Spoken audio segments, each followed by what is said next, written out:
Kritik Anies soal adanya titipan di proyek strategis nasional telah mendapat tanggapan langsung dari Presiden Jokowi. Presiden Saudara meminta Anies membuktikan tuduhan terkait titipan kanan kiri itu. Kami mengulasnya sore ini bersama dengan Wakil Ketua Umum PKB Jazilul Fawait, ada juga anggota DPR RI dari fraksi PDI Perjuangan Masinton Pasaribu dan pakar komunikasi politik Universitas Pendidikan Indonesia UPI Prof. Karim Suryadi. Sore semuanya, Bapak-bapak sehat? Ya, selamat sore. Sore semuanya, saya mau ke PKB dulu Pak Jazilul. Jadi tadi itu Presiden tanya di proyek strategis mana, yang titip siapa? Jadi di mana dan siapa yang titip? Pak Jazilul dari pernyataan Mas Anies. Ya, dari pernyataan Pak Anies sesungguhnya kalau kita baca secara keseluruhan, proyek PSN itu tidak ada masalah. Dengar, halo? Ya, silakan Pak Jazilul. Ya, yang dimasalahkan adalah proses penyusunan dan penentuan jika nantinya di situ ada titipan kanan kiri, itu yang dimaksud. Bahwa proyek strategi nasional sebagian memang dibutuhkan oleh masyarakat dan yang menjadi ukuran adalah kesejahteraan dan manfaat kepada warga masyarakat yang ada di sekitar proyek PSN itu. Proyek PSN kan banyak jalan tol, bendungan, dan lain-lain. Nah, lihat saja misalkan di jalan tol sebagai bagaimana kira-kira dampak kepada masyarakat dari proses penyusunan dan dampaknya. Saya pikir itu. Nah, jadi dampaknya itu maksudnya tidak dirasakan begitu karena adanya titipan, maksudnya gitu? Tidak juga begitu, karena tidak semua titipan kan buruk, bisa jadi baik. Nah, yang terjadi bahwa misalkan katakanlah investasi yang ada di Rempang yang rame tempo hari itu kan juga perlu melibatkan masyarakat sehingga tidak ada keributan dengan masyarakat. Itu kan proyek yang skalanya nasional, itu kan pabrik kaca. Untuk saya yakin proyek-proyek nasional yang ditetapkan itu tentu sudah melalui proses. Namun sangat disayangkan jika proyek penyusunannya atau pelibatan. Bisa dikasih contoh nggak Pak Jazilul? Kira-kira proyek mana begitu yang rentan atau sudah jangan-jangan sudah rentan ini yang dirasakan? Ada datanya? Ya tentu ada puluhan ya proyek ya PSN itu yang bahkan oleh pemerintah sendiri dihentikan kan. Contohnya misalnya Pak? Beberapa contoh lihat saja yang itu ada di berbagai pemberitaan. Proyek jalan tol, proyek bendungan, termasuk juga proyek investasi yang lain. Misalkan seperti yang mutakhir, seperti di Rempang.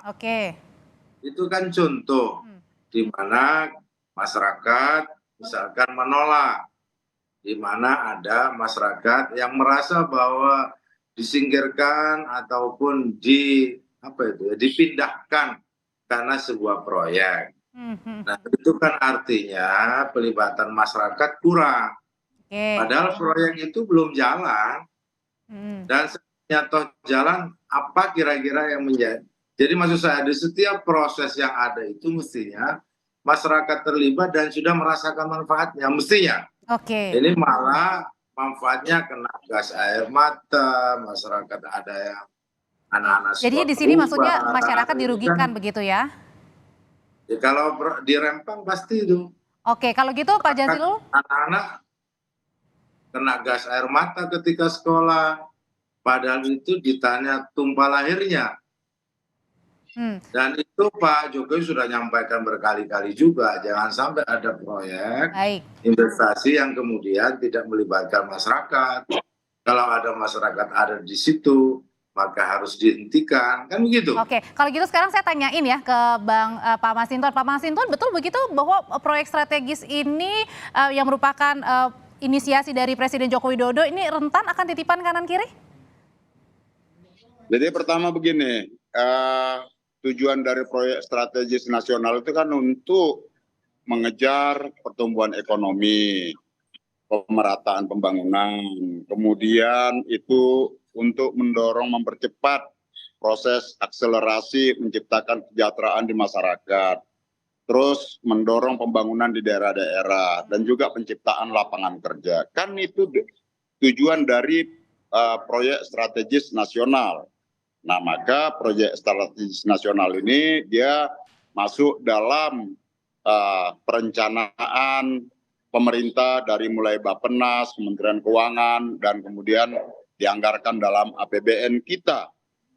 Nah, yang menjadi ramai ya karena adanya tudingan bahwa proyek strategis nasional ini titipan kanan dan kiri. Nah, itu yang perlu dipertanyakan sebenarnya. Ini yang mana? Kan gitu. Tadi sudah dijawab sama Pak Jazilul, salah satunya Rempang katanya, Pak Masinton. Apa? Salah satunya Rempang, tadi sudah dijawab sama Pak Jazilul katanya. Nah, kalau salah satu ya Rempang, tinggal dijelaskan aja itu proyeknya siapa, dititipkan ke siapa, kan begitu. Artinya ketika tudingan itu kan siapa yang menuduh, kan dia yang harus membuktikan, kan begitu. Nah, tidak berasumsi-asumsi. Nah, jikalau dalam proyek strategis nasional itu, dalam implementasi pelaksanaannya, ternyata umpama tidak melibatkan partisipasi masyarakat dan kemudian mengabaikan hak-hak masyarakat. Nah, itu perlu dibenahin gitu ya. Tapi yang menjadi pertanyaannya adalah kalau dituding tadi bahwa PSN itu ada titipan sana sini, nah itu yang perlu dijelaskan ke publik, yang menitip siapa, proyeknya di mana. Nah itu. Pak Jazilul, silakan. Ya, tentu biarlah publik nanti yang juga akan menilai beberapa proyek strategis nasional sesuai dengan tujuan awal atau tidak. Seperti yang disampaikan oleh Pak Masinton. Dirasakan tidak oleh masyarakat. Pak Presiden sendiri sudah selalu mengingatkan, kan ini juga bukan berarti itu kesalahan Presiden. Bisa jadi pelaksanaannya itu tidak cermat ketika melaksanakan PSN. Yang seperti saya contohkan, apakah Rempang itu perlu? Perlu. Itu proyek yang strategis, bahkan berskala dunia. Namun, itu tadi, ketika melibatkan, ketika prosesnya, itu yang dipertanyakan. Sehingga pertanyaan itu ada titipan nggak di situ? Kok sampai misalkan masyarakat adat, berarti maksud tidak memihak ya dirasanya gitu ya? Atau tidak, kan gitu. Betul untuk pabrik kaca atau tidak, kan itu juga dijelaskan ke publik gitu. Pak Jazilul, kalau gitu sekarang saya tanyakan ke Prof. Karim. Prof. Karim, apa sih yang ditangkap dari pernyataannya Mas Anies ini soal proyek strategis nasionalnya Pak Jokowi ini rentan titipan kanan kiri? Jadi begini, dalam komunikasi politik, khususnya komunikasi pemilu gitu ya, di mana-mana ada mode kampanye atau mode penataan citra, pembangunan citra, penataan kepercayaan yang memanfaatkan kepedulian pada level paling bawah sampai kepada pemanfaatan ketakutan. Misalnya, maaf ya, ketika kita menyaksikan kampanye di Amerika, Trump terus-menerus menyampaikan ancaman imigran yang terus-menerus ke Amerika. Bahkan sudah disebut sebagai banjir imigran. Kemudian juga ada ancaman tentang narkoba yang terus-menerus datang dari Amerika Latin. Nah, itu biasa. Ada yang disebut dengan strategi pemanfaatan ketakutan atau pemanfaatan pembangkitan kepedulian yang disampaikan oleh kandidat presiden. Mana saja? Nah, apa tujuannya? Tujuannya ada dua. Yang pertama, untuk memutus kebiasaan partisan. Atau untuk kalau yang ini, kalau di Indonesia? Ya, di Indonesia bisa saja dan itu pernah dilakukan, tidak aneh sebenarnya. Ini maksudnya ini adalah bagian dari strategi komunikasinya? Ya, jadi ini bagian dari strategi komunikasi politik. Yang tujuannya ada dua. Yang pertama itu untuk memutus ketergantungan pada kebiasaan partisan. Artinya apa? Artinya sebisa mungkin ikatan emosional yang sudah terbangun antara kandidat dengan partai tertentu itu digoyang. Harapannya beralih mendukung. Yang kedua, untuk membangkitkan kepedulian dan keterbukaan terhadap informasi baru. Nah, kenapa begitu? Karena biasanya ketika ikatan partisan sudah kuat, maka orang-orang akan melihat fenomena yang muncul, realitas yang ada berdasarkan kacamata partisannya. Hanya yang saya katakan, biasanya strategi seperti ini muncul di akhir-akhir gitu loh. Muncul di akhir-akhir. Ketika kampanye sudah sampai pada titik di mana publik sudah terbelah ke dalam Tapi pembelahan-pembelahan. biasanya strategi komunikasi ini, Prof, bisa dibuktikan dengan data kah? Atau fakta?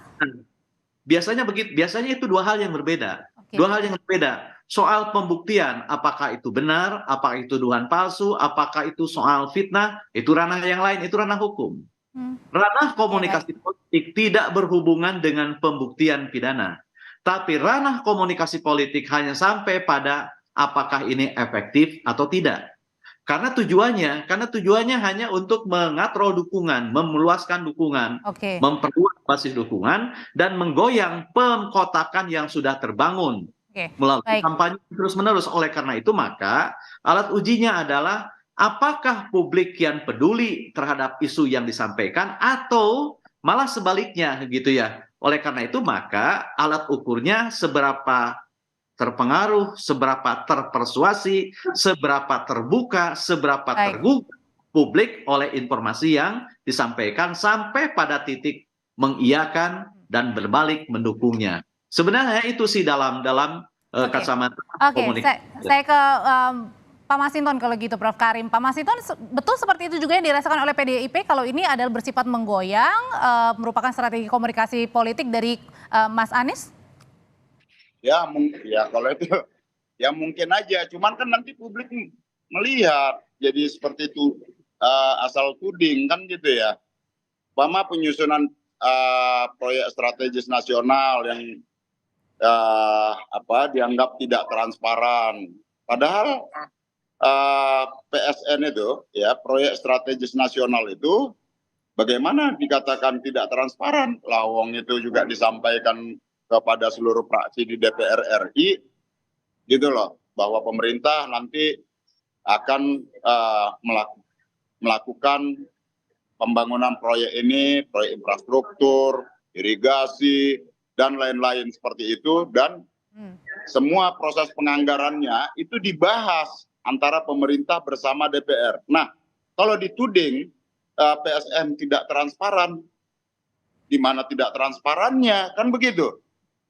Lawang itu dibahas antara pemerintah dan DPR kok, Pak Jazilul? bukan pemerintah semata. Nah, jadi menurut kita ya apa yang disampaikan oleh Pak Anies sesungguhnya tidak punya dasar argumentasi yang kuat dan juga tidak valid. Nah, tadi kalau berkait umpama implementasi dari PSN itu tidak melibatkan partisipasi masyarakat atau bahkan memunculkan kesemena-menaan seperti kasus di Rempang apa segala macam, itu juga harus kita, kalau itu harus kita kritisi bahwa tujuan dari PSN itu bukan seperti itu, kan gitu. Nah, jadi tentu yang namanya proyek strategis nasional ini kan tadinya dituduh tidak transparan. Loh, faktanya transparan, dibahas antara pemerintah bersama seluruh fraksi di DPR RI. Kemudian dituduh titip sana titip sini, ada titipan sana titipan sini. Lah bagaimana ada titipan sana titipan sini, lawang ini dibahas bersama-sama pemerintah. Pak Masinton, dan DPR, kita kasih sekarang jawabannya untuk Pak Jazilul. Ini kan PKB juga masih berada di pemerintahan nih, Pak Jazilul. Ya, tentu PKB masih bersama Pak Masinton, tapi bahwa Pak Anies Baswedan atau pasangan Amin ini menggunakan term visi perubahan.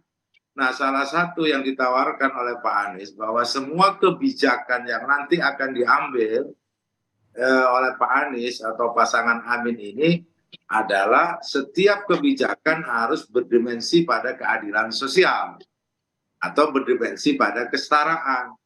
Nah, untuk mengukur keadilan itu biasanya publik itu punya cara ukur sendiri, regulasi punya cara ukur sendiri. Ini jangan terjadi gap. Regulasinya bagus, disetujui semua, namun faktanya ada masyarakat yang menjerit. Itu artinya antara proses regulasi dengan kenyataan ketika dilakukan di lapangan itu tidak sama. Nah, visi itu yang sedang ditawarkan oleh Koalisi Perubahan dan Pak Anies supaya lain kali tidak terjadi Justru yang terjadi bahwa proyek strategi nasional itu warga merasa senang, merasa mendapatkan manfaat. Ini sebenarnya yang diinginkan. Apakah ada proyek strategis nasional yang sukses di zaman Pak Jokowi? Ada. Kita tidak menutup mata. Pasti ada bendungan, ada jalan tol. Tapi kan pasti tidak semua proyek itu sempurna.